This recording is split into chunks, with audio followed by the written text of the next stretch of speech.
Hi, I'm Adam Spencer, founder of the Day One Network, which is bringing the history of the Australian startup ecosystem to you. I believe in founders. It's why I do everything I do at Day One and our media company, W2D1 Media.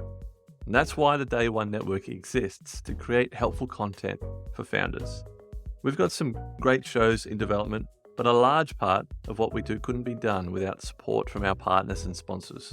And I couldn't be happier than to be working with NTP, who get community better than any other technology recruitment company out there. A Newcastle company like mine, NTP are invested in seeing the growth of the local tech community in Newcastle, Sydney, and more broadly Australia. So thank you, NTP, for helping us bring helpful content to founders and the startup community in Australia. Back to the interview. Hi, I'm Adam Spencer, founder of the Day One Network, which is bringing the history of the Australian startup ecosystem to you. I believe in founders. It's why I do everything I do at Day One and our media company, W2D1 Media. And that's why the Day One Network exists, to create helpful content for founders. We've got some great shows in development, but a large part of what we do couldn't be done without support from our partners and sponsors. And I couldn't be happier than to be working with NTP, who get community better than any other technology recruitment company out there. A Newcastle company like mine, NTP are invested in seeing the growth of the local tech community in Newcastle, Sydney, and more broadly Australia. So thank you, NTP, for helping us bring helpful content to founders and the startup community in Australia. Back to the interview. Hi, I'm Adam Spencer, and welcome to Day One, the podcast that spotlights Australian startups, founders, and the organisations that empower Australian entrepreneurship. We go back to the beginning to tell the story of Australia's most inspiring founders and how they built their companies. You're listening to a special interview series as part of a documentary W2D1 is producing about the history of the Australian startup ecosystem. On the episode today, we have... So my name is Cheryl Mack, and I am the CEO and founder of Aussie Angels. We have a platform for angel investors to co-invest together without having to worry about any of the admin or compliance or getting an AFSL that is usually required to run a syndicate. So if you're looking to invest or start a syndicate, please come talk to us. I've been in the startup world basically since I graduated university. My parents ran a startup before that was the term that was used, and so I was exposed to it at a very young age, and I basically started working for startups when I got out of university. I moved to Australia in 2015, and I've been in the startup ecosystem here ever since. I've been angel investing for the last 3 years and working on a couple of companies as well.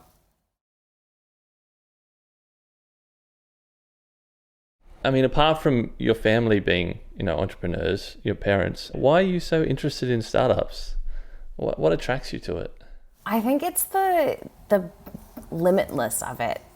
When you're working on a startup and when you're working in startup land, there's no boundaries. And I never really did well with authority or boundaries or rules. So being in an environment where you can work and do what you want within the realm of this is the goal we're working towards has always really appealed to me. Also the speed of it. If you've ever spent any time in corporate, you'll know that work life tends to move at a much slower pace. Again, that's something that I've never really done that well at. And being in an environment where you can move fast and break things has always really appealed to me. And then of course you couple that, the cherry on top is the aspirational aspect of it, that you're building something bigger and more exciting and you're going to change the world. And that's something that that's why I get out of bed in the morning. It's not for a paycheck.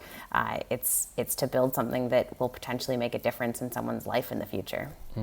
Yeah, I love that. So you studied Bachelor of Commerce and Marketing, right, at uni. Has that helped you at all in the startup world? Anytime anyone asks me, was going to university a good thing? Did it help you in your career? My answer is always, nothing that I learned in terms of theory at university have I ever used. I don't think I've ever really done a proper SWOT analysis or any of the theory that I've learned at university. However, the soft skills that I learned at university, I use every single day. Things like the ability to work in a group of people who are difficult or have differing views to you or have differing objectives to you. that's something that I absolutely use every day. The ability to build up a network and build relationships with people and build those in a genuine way, but also that can provide value for both parties, absolutely something that I use every day. So those are the kinds of things that I absolutely learned from university, and I'm not sure if you can get that kind of experience interacting with people anywhere else. But do I use the theory that I learned at Accounting 101? No. Okay, so let's jump into the meaty part of the story we're trying to tell about the Australian startup ecosystem. You jumped straight into the startup land when you graduated. What year was that? And also, jumping forward a bit as well, what prompted the move to Sydney, Australia? Yeah, so I graduated university in 2012, started working for a startup in Vancouver at the time, again, doing marketing automation, working myself out of a job and then moving on to the next startup. And that was purely because I didn't want to get a corporate job and I wasn't sure what else I was going to do. And it was just something to do while I figured it out, and then turned out that was what I wanted to do, which was pretty fun. And so then I moved to Australia in 2015, and I figured I've worked for a number of smaller tech companies at that time, and I thought maybe I'll go work for a bigger tech company now that I'm here in Australia. And the move really was it was prompted because my partner, my fiance now, he worked at PwC, and he said, hey, I want to go live somewhere else in the world before we settle down. Are you up for that? And I was like, yeah, sounds good. If we go to Australia, then I don't need a visa. I have a passport. I'm Australian. My parents were born there, so we could just go, and then I don't need my own visa. And he was like, okay, let's do that. So it's supposed to be a 2-year thing. It's now been nearly 7, and we've just bought a house. So you can imagine how that 2-year plan went. But back to the story at hand. When I landed here in Australia in 2015, I thought, well, I've worked for a bunch of smaller tech companies, maybe I should go work for a big tech company. And so I thought, who's the biggest, baddest cat in town I could go work for? And I kind of looked around, and at the time, Canva wasn't really a thing. Airtasker hadn't gotten big yet. There was really a handful of them. And the two that kind of caught my eye was really Atlassian and freelancer.com. And so I thought, okay, well, I kind of looked into the values of each one, and I thought, freelancer seems to resonate with me. I think I like the idea of democratizing the workforce and removing the physical boundaries of borders, and it appealed to me. So I basically showed up on their doorstep and I said, hey, you're going to hire me. And it took about a week, but they eventually did. Wow. And I can't even remember what the role was.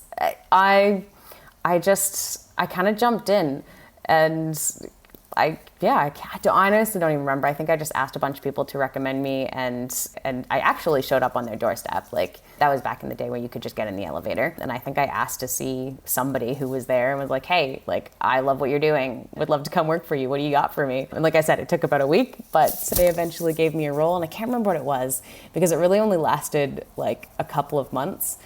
Because what happened was when I was in Vancouver, I started the Vancouver chapter of Startup Grind, which at the time they only had about 20 chapters around the world. And so I started the Vancouver one. By the time I moved to Australia, I was like, oh, I'll run the Sydney chapter. So I started running the Sydney chapter. And because I was doing that, I was invited to this tech fancy dinner thing. This was 3 or 4 weeks into moving to Australia, or maybe 3 or 4 weeks in to starting at Freelancer. And so I sit down at this table, and I look across, and it's filled from one end to the other end, all males, all big tech company CEOs. And who sits next to me, across from me, is Matt Berry. And he's sitting there, and he looks at me, and he's got this confused look on his face. He looks to one side, and he confirms, yeah, there's people who are at my level here. And he looks to the other side, and he confirms, yeah, there's people at my... He's like, the heck is this? We just hired this girl as some lowly account manager. What is happening here? And so throughout the night, he got to understand that I was much more involved in the startup space than, what he might have thought originally based on, what they'd hired me for. But I'd picked the company based on the company, not the role. And I've always been successful in life doing that. And this was no exception. So a couple days later, he pulls me into a room and he goes, hey, you've got some startup event marketing experience. And I'm like, yeah. And he's like, okay, great. We just acquired this company. It's called SidStart. It's unprofitable. And it runs for a full day. And I don't know, it's not that great. Do you want to work on it? And I was like, sure, okay. And that was the birth of StartCon. I kind of ran with that. I built the company from there. Within a year, we had 2,000 people coming to the event. I turned it around, made it profitable, and then I rebranded it to StartCon and built that as a subsidiary company under the freelancer.com group. What was some of the biggest challenges in turning that festival around? In fairness, so the person who had run it before, Pete Cooper, he had run it as more of a side project, philanthropy on his side. It wasn't his full-time thing. So he purposely did that. It's not that he wasn't able to make it profitable. I'm sure if he wanted to do so, he could have. He was running it more as a side project rather than being able to give it its full attention. So I was able to give it my full attention. I just changed pricing structures and did a bit of marketing. The funny thing is that people think, people come to me and they say, oh, Cheryl, like you're so amazing at events, and StartCon was such a success. It's recognized all across APAC now. You must be really good at events and conferences. And I'm like, no, actually. The first hire I made was a events logistics person. The reason StartCon was so successful is because I'm good at branding and content and storytelling and marketing, not because I'm good at events. You give me a run sheet and I'm like, what's happening here? I can do it, but it's not my strong suit. So I think there's a bit of a misconception there about my background as to why StartCon was so successful. But we had such a good time. We helped so many startups get on stage. We had about 600 startups that went through the pitch competition in the last couple of years. I think a little bit less than the first couple of years. But to be able to support that many startups to get a voice in an ecosystem that felt very exclusive at the time, I think we really did a lot of good for a lot of companies in their early days. And I monitored a lot of the companies that were coming through Startup Alley and our pitch competition. And, I always said, if we need to create a fund so that we can invest, just if we put $10K in the top companies that went through Startup Alley and the pitch competition, we'd be rich right now. Like Canva was in our Startup Alley in the very first year, which is so freaking cool. Like Ship It won the pitch competition in the first year. Checkbox.ai won it in the next year. So we've really, we had a lot of the early days of those startups coming through, and we played a part. At least I like to think that we did. So 2015, I think you mentioned when you moved to Sydney, what did the ecosystem look like? What did it look like in 2015? And maybe compared to now, what has been some of the biggest changes? I think in 2015, startups weren't mainstream.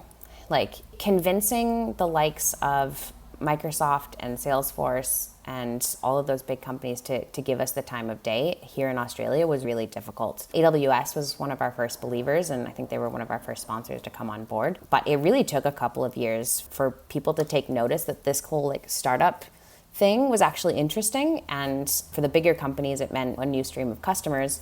For the average person, there was no vocabulary around it. Nobody was thinking, oh, I'm going to graduate university and join a startup. It wasn't like they even said, I'm not going to join a startup. It just wasn't a thing that anybody talked about. So back in 2015, there really weren't that many startup events. There are very few that have been running as long as StartCon did. And now that we know what happened, StartCon's not running anymore. So a few of them have actually outlasted us. I think West Tech Fest has, which is fantastic. But at the time, really, there wasn't that many startup events. There was a couple of meetups that were running. And I think we really played a big part in making it exciting and fun and building up that space where there was really nothing. It was Sid Start and that was it. And we took it from a place of, there's one startup event in Sydney to there was 4 or 5 or 6 conferences in 2019 just in Sydney alone focused on startups. And then of course you've got everything in Melbourne and Adelaide, Brisbane and Perth. So it really built up over the years, and I think that it showed the sheer number of people that were excited about coming and getting involved in this space that was producing some really cool companies that were coming out of the woodworks. And I think somewhere maybe 2018, we started to get big corporates who would say, we'll buy 20 tickets in bulk for our staff because one, it's cheaper than your average $2,000 corporate professional development conference that we could send them to. And two, they have so much more fun when we send them to you and they learn about the same and they're exposed to this crazy innovation. But that never would have happened in 2015. I was calling up founders when we first launched the ticketing platform in 2015, every single person that bought a ticket, I put in a personal, like the first probably couple hundred, until I realized that 1,500 people wanted to come to this thing. But the first couple hundred, I called every single person. The ticket would get bought, and of course their phone number would come through. And so I'd pick up the phone, I'd call them, and I'd be like, hey, who are you? Like, what are you doing? Do you know any other founders that might want to come? Can I get their phone numbers? I love that. And one of the other things that we did was we looked at bringing in international speakers. And that was just something that was not done in 2015. Like I said, Pete Cooper had done a fantastic job at building up the event. And, he had the big players, Mike and Scott spoke. They continued to speak every year, by the way. Fantastic, very supportive. But it was only Australian speakers. And so we thought one of the things that can be really helpful in terms of expanding your worldview and building globally scalable companies is being exposed to global ideas and global insights. So I immediately called up some of my friends in North America and Vancouver and Silicon Valley and said, hey, I'm running this conference in Australia. Do you want to come? And a lot of them said, okay. Turns out coming to Australia in summertime is actually on a lot of people's bucket lists. So I convinced some of the CEOs and founders and heads of growth from some of the biggest companies like Pinterest and SurveyMonkey to come to Australia and speak to our founders. And a lot of them did it simply because I said, we need to build our ecosystem here, and these people need to learn from people like you. Please come and share. And they did, and I always made sure to give them a really great experience from the moment they landed in that airport to when they took off again. And so they told their friends about how much fun it was to come to Australia and speak at this crazy conference called StartCon, run by Cheryl. And so we ended up getting some of the coolest names that were able to come out. And we've still paired that with a number of local speakers. So, we had the CEO of Campaign Monitor and the founder of Tyro and Nitro, and I think Paul from Seek spoke at one point. So I want to draw on some of your huge well of wisdom and experience for these couple of questions. Looking at the kind of ecosystem today, what do you think are some of the biggest gaps that we need to fill? Yeah, the two main ones that I think are probably the most important is the funding gap, which is that we've got a decent amount of later stage funding. And when you've got the right amount of traction, getting your seed Series A fund is not that difficult. It's that early stage funding where most founders can get their kind of family and friends angel round, but it's that middle stage between I've gotten maybe 100K from family and friends, and now I need to raise 500K, maybe 500 to $1 million pre-seed round from angels or early pre-seed VCs, and before they go on to raise their next seed or Series A round. And that's the stage where I think we're lagging behind, and there's a gap there. We have very few true pre-seed funds, and I know the VC funds all might disagree with me on that one, but we have very few true pre-seed VC funds, and I think the angel investment space hasn't matured enough yet to provide enough funding to the ecosystem for what it needs. And so we're seeing a lot of companies that are struggling to build that momentum in order to reach the point where they are justifiably investable from a VC point of view. And I think that's hurting us. The other gap that I see, and where we're similar to other countries, Western countries all over the world, is the gender gap. We simply do not have enough female founders. And the reason, one of the reasons, a number of reasons, but I think a large reason is because we don't have enough female funders. So women who are writing the checks, women who are sitting around the IC table, that's changing a bit. And some players like Airtree and Blackbird have absolutely taken steps towards doing that, which is great, but it's just simply not enough. We're kind of in this cycle where most of the founders tend to be skewed towards male. And, when you go to raise, who do you go to? You go to your friends, right? So naturally, you can't blame them. Of course, they're going to go ask their friends who tend to be male. And then, of course, when they go to raise that next round, those male early investors tend to also have male friends who then tend to get introduced to the founder. And then you are pushing them along to the next stage where there tends to be more men around the IC table. And then they're more likely to get funded because they've already got good backers. And then, of course, the company exits, ideally, and everyone gets rich, and the whole process starts all over again, because then you've got the next generation of founders who were able to make money on the deal that they invested in earlier. And that's a very, very, I've generalized. That's a huge generalization there, but there is a cycle, and we do need to break it. And there's a couple of things I think we need to do there. But in general, we're just simply not doing enough with the gender gap. What do you think as a community or as an ecosystem here in Australia that we are doing really well? Look, I think we do R&D really well. We're really good at finding new innovations. On the flip side, we're comparatively poor at commercialization, so that's a detriment, and I think we're working on it, but not quickly enough.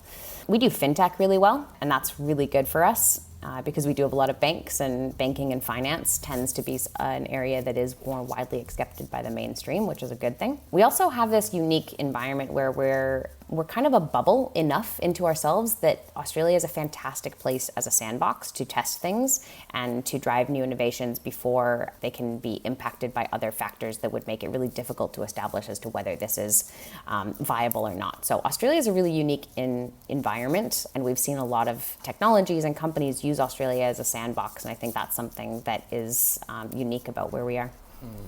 Do you have any unpopular opinions about the startup ecosystem that you just hold, that you know are right, but no one seems to be on the same page with you about?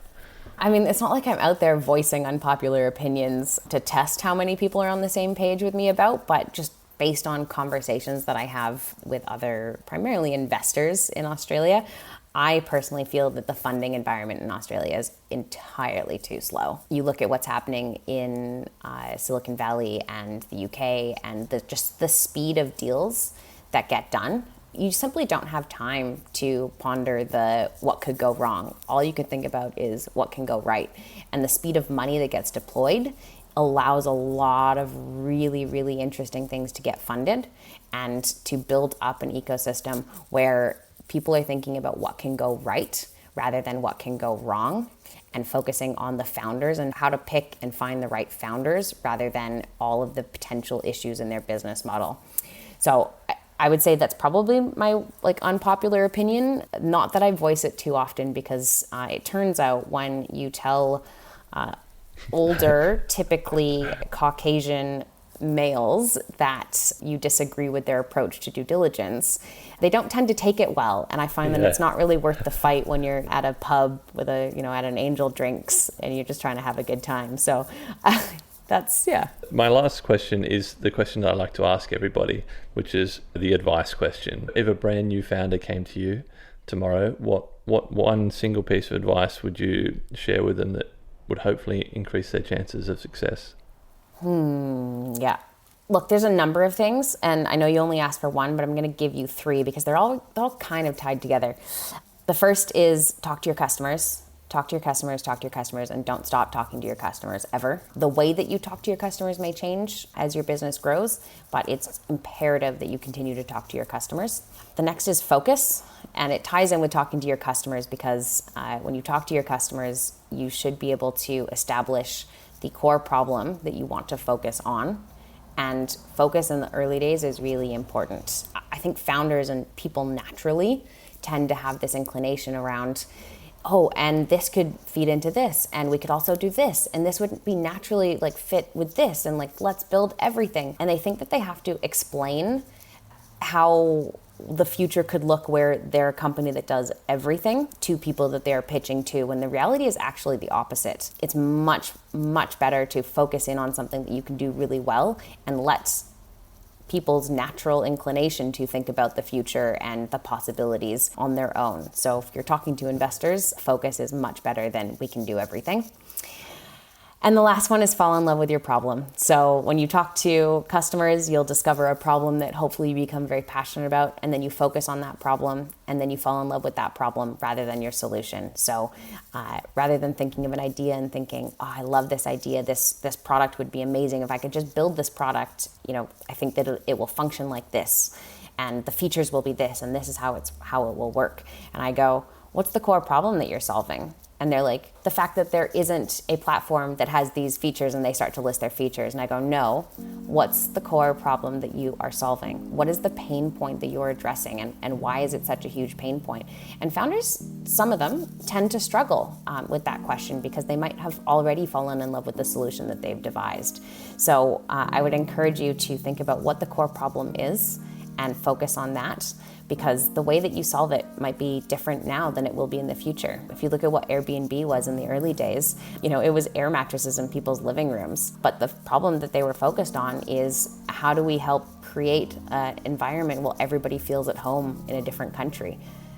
Don't quote me on that, but that's the problem that they were solving, and they were laser focused on that. Now of course they've diversed into different areas, but that's the kind of thing where you can build something around a problem space and continue to build out from that problem space, and you're going to be really successful.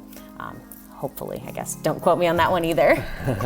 Just to wrap up, remembering that what we're trying to do here with this series is tell the most comprehensive version or story of the Australian startup ecosystem. And we want academics, we want founders, we want investors, we want policymakers to listen to this series. What would you tell them?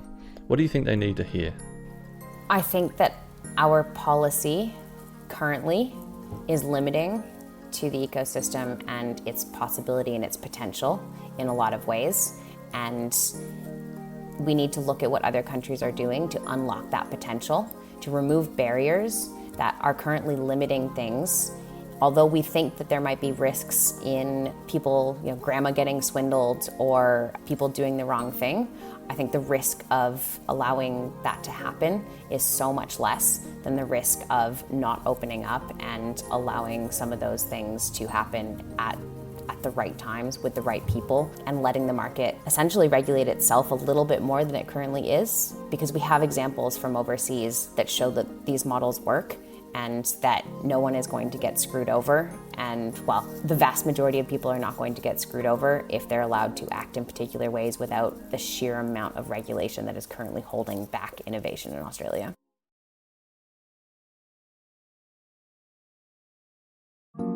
I hope you enjoyed that interview. More interviews are on the way. Follow the podcast wherever you're listening right now. Stay tuned for more interviews with many, many more amazing people from the Australian startup ecosystem. Thanks for listening, and see you next time.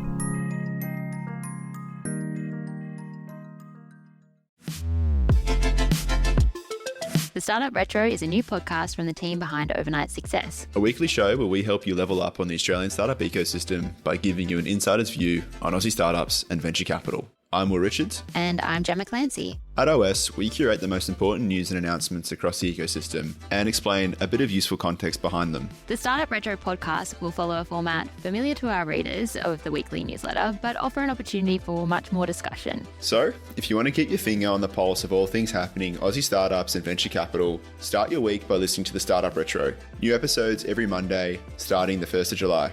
The Startup Retro is brought to you by Day One, the podcast network for founders, operators, and investors.